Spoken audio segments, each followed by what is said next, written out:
Comment se développent les animaux? Pour que les animaux puissent se reproduire, il faut, comme chez l'être humain, deux individus. Il faut un mâle et une femelle. En tout premier lieu, les deux individus doivent se rencontrer. Une fois qu'ils se sont rencontrés, ils doivent se séduire.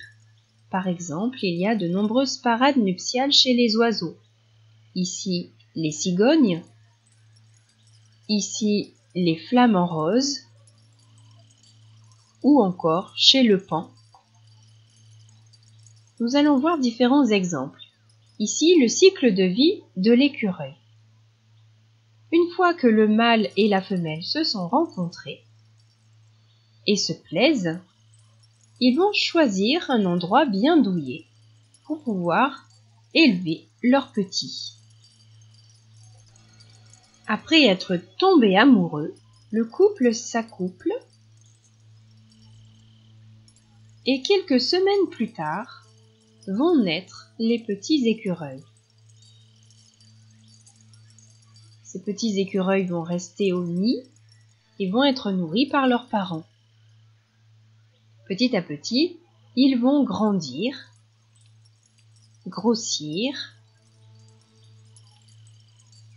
sous le regard attentif de leur maman et de leur papa.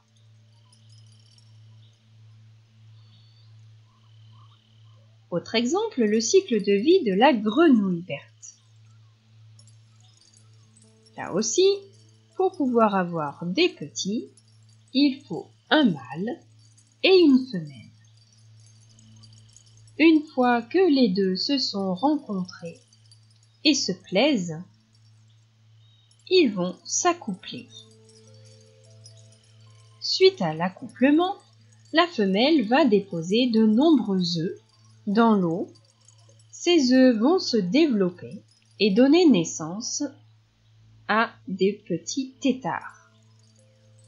Ces têtards qui vivent dans l'eau vont se développer petit à petit, vont grandir et au bout d'un certain temps, ces têtards vont acquérir de petites pattes.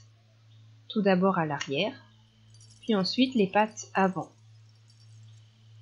À ce stade, la queue du têtard commence à se résorber et la petite grenouille va pouvoir commencer à sortir de l'eau et à respirer l'air. Sur cette illustration, on voit que cette maman escargot a eu plein de bébés escargots. Sur cette photo, on voit que de nombreux escargots n'ont pas le même âge et on voit bien qu'ils grandissent.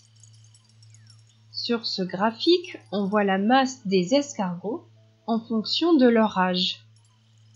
Et on voit bien que plus ils vieillissent et plus leur croissance en masse augmente. Ils prennent donc du poids.